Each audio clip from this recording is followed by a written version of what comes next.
ये तस्वीरें देखिए, ये पिक्चर्स अमेरिका के अल्बामा में स्थित लेगेसी म्यूजियम की है, जो बताती है कि वहाँ जब काले लोगों को बेचा जाता था तो उन्हें चेन्स में बांधकर ऑक्शन में बोली कैसे लगाई जाती थी। ये तस्वीरें अमेरिका की रेसिस्ट हिस्ट्री की झलक दिखाती है। अभी ये तस्वीरें देखिए, ये भारत में आज़ादी के 75 साल बाद भी होने वाले जातिवाद नाम की रेसिज्म की वर्तमान स्थिति बयान करती है, जिस पर किसी भी सो कॉल्ड मीडिया चैनल्स का कोई भी डिबेट एंड डिस्कशन नहीं होता। तो आज हम बात करेंगे भारत में SC/STs के साथ होने वाले क्राइम्स की, उनके रीजंस की और उनकी सॉल्यूशंस की। गरीब आदिवासी युवक को कुछ लोगों ने सरेआम पिकअप वाहन के पीछे बांधकर घसीटा, जिससे युवक की मौत हो गई है। राजस्थान के हनुमानगढ़ में एक दलित युवक की पीट कर हत्या कर दी गई। सिवनी में 2 आदिवासियों को पीट कर मार डाला गया। आरोप है कि दोनों के पास गोमांस था। रेप के बाद बहुत बेरहमी से दलित युवती की हत्या हुई है। रेप के बाद हाथ पैर तक बांध दिए गए थे।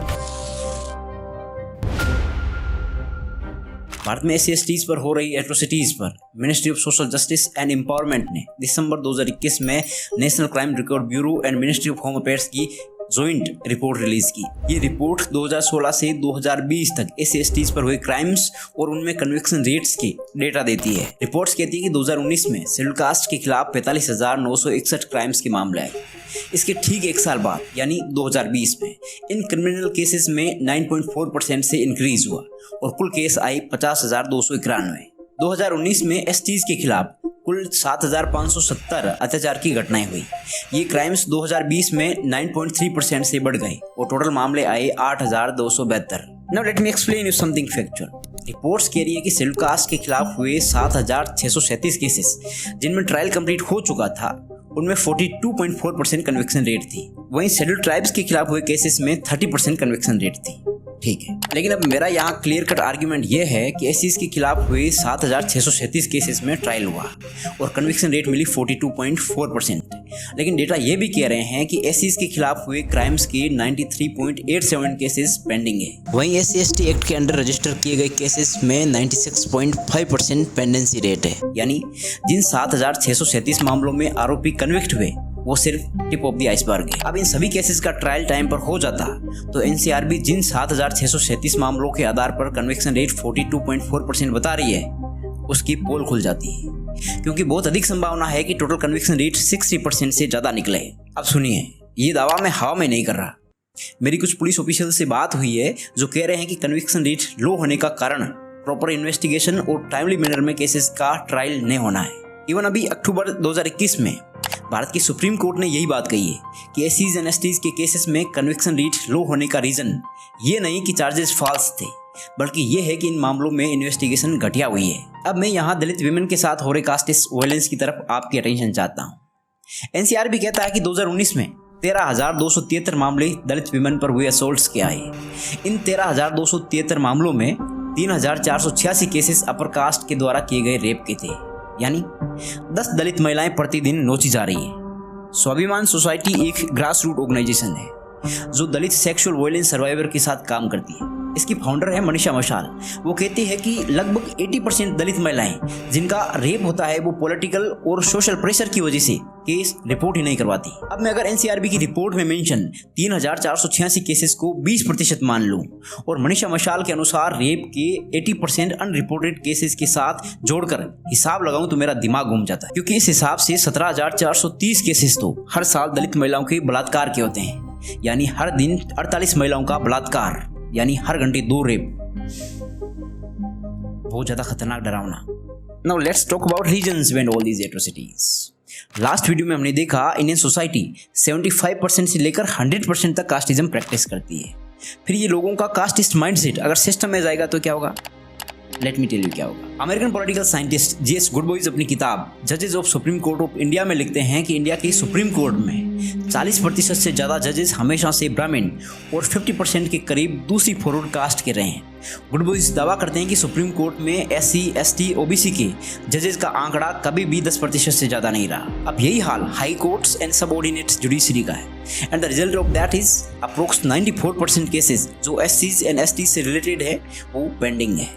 जिस वजह से अपराधियों में कानून का बिल्कुल भी डर नहीं है। अब ये तो हुआ पहला कारण। दूसरा, भारत की असेंबलीज में 1136 सीट्स और पार्लियामेंट में 131 सीट्स SC एंड ST से आने वाले कैंडिडेट्स के लिए रिजर्व है, यानी 1267 सीट्स ऐसी है जिन पर SC एंड ST के नेता चुनकर जाते हैं। अब इन 1267 लोगों का स्टेट असेंबलीज और पार्लियामेंट में दलितों और आदिवासियों की आवाज न उठाना और अपने लब्बास नेताओं की बातों पर तालियां पीटना ही दलितों और आदिवासियों के हर दिन पिटने के और दलित आदिवासी महिलाओं के साथ हो रहे बलात्कार का दूसरा कारण है। अब पूना पैक्ट से उत्पन्न हुई इस खरपतवार के बारे में हम किसी और वीडियो में बात करेंगे। Now the third reason is lack of diversity in media and I would love to go in details in this regard. ये आप अच्छे से जानते हैं कि किसी भी मैटर का परसेप्शन डिसाइड करने में मीडिया सबसे बड़ा रोल प्ले करता है, लेकिन SCs एंड STs पर हो रहे क्राइम्स पर मेन स्ट्रीम मीडिया आपको एकदम चुप नजर आएगा। क्यों? इधर आप समझाता हूँ। 2019 में who tells our stories matters representation of marginalised caste in Indian media title से एक रिपोर्ट पब्लिश हुई। ये रिपोर्ट कह रही है कि मीडिया चैनल्स पर होने वाली फ्लैगशिप डिबेट्स में 4 में से 3 एंकर्स अपर कास्ट के हैं। आपको जानकर अजीब लगेगा कि कास्ट से संबंधित जब डिबेट टीवी पर होते हैं तो राज्यसभा जैसे टीवी चैनल्स पर 80% पैनलिस्ट अपर कास्ट के होते हैं। 12 मैगजीन्स के कवर पेजेस पर छपे 972 आर्टिकल्स में से सिर्फ 10 आर्टिकल्स ऐसे थे जो कास्ट से संबंधित थे। इंग्लिश न्यूज़पेपर्स में लिखे जाने वाले आर्टिकल्स में से सिर्फ 5% आर्टिकल्स ही दलितों और आदिवासियों के द्वारा लिखे जाते हैं। हिंदी न्यूज़ चैनल्स पर अगर आप नज़र डालोगे तो आपको पता चलेगा कि इन चैनल्स की लीडरशिप पोजीशन पर 100% अपर कास्ट के लोग काबिज हैं। ये report 121 news channels, news website और मैगजीन्स के न्यूज़ रूम की लीडरशिप पोजीशन पर बात करते हुए बताती है कि यहाँ 121 में से 106 न्यूज़ रूम्स ऐसे हैं जिनकी लीडरशिप पोजीशंस जैसे editor in chief, managing editor, executive editor, bureau chief, input output editor, सब की सब अपर कास्ट से आने वाले जर्नलिस्ट ने भर रखी है। Now there is a very popular saying, जाके पाँव ना फटी भी भाई वो क्या जाने पीर पर आई। यानी जुडिशरी में, मीडिया में और दूसरे फेयर डिसाइडिंग इंस्टीट्यूशंस में बैठे अपर कास्ट के लोगों ने कभी जाति का जहर पिया ही नहीं, तो वो कैसे उस मार्जिनलाइज सेक्शन के लिए बोलेंगे जो हर रोज इन्हें इंस्टीट्यूट में बैठे लोगों के सगे संबंधियों से पीटा जाता है। Now we have enough talk about reasons. अब कुछ सॉल्यूशंस की बात करते हैं। Dr. Ambedkar, do you think democracy is going to work in India? No. Except in a formal sense, if you want. Doctor Ambedkar कह रहे हैं कि इंडिया में डेमोक्रेसी काम नहीं कर रही, और मैं प्रिसाइसली कह रहा हूं कि इंडिया में मार्जिनलाइज सेक्शन के लिए ये वाली डेमोक्रेसी काम नहीं कर रही। क्यों? हमने SCs एंड STs के खिलाफ हो रही एट्रोसिटीज के पीछे 3 रीजंस की बात की। नेता यानी लेजिस्लेचर, जुडिशरी एंड मीडिया। अब डेमोक्रेसी के 4 पिलर्स बताए जाते हैं, जिनमें से 3 पिलर्स पर उन लोगों का कब्जा है जिनके सगे संबंधी SCs एंड STs पर एट्रोसिटीज करते हैं। अब अगर किसी डेमोक्रेसी नाम की गाड़ी के 4 में से 3 पहिए पंक्चर है तो चौथा पहिया अकेला गाड़ी को नहीं चला पाएगा। That's why I say democracy is not working for marginalized communities। अब अगर SCs एंड STs को इस एट्रोसिटी से निजात पानी है तो सबसे पहले मीडिया और जुडिशरी पर अपना कब्जा जमाना पड़ेगा। स्पेशली बोल रहा हूँ मीडिया और जुडिशरी, पहली बात। दूसरा, संसद और विधानसभाओं में इन कम्युनिटीज से चुनकर जा रहे चमचों का इलाज खोजना होगा। अगर आप चाहते हैं कि मैं इन चमचों के इलाज पर एक वीडियो बनाऊं तो मैं कर दूंगा, लेकिन एक शर्त है, इस वीडियो पर 750 लाइक्स आने चाहिए। तो इस वीडियो में इतना ही। वीडियो पसंद आए तो वीडियो को लाइक करें, अपने लोगों के बीच सही जानकारी शेयर करें। अगर आपको कोई सॉल्यूशन पता हो तो कमेंट करके जरूर बताएं। ऐसे ही और वीडियोस पाने के लिए चैनल को सब्सक्राइब कर लें और साथ में बेल आइकॉन दबा लें। Thank you for tuning in. प्रेम बना रहे।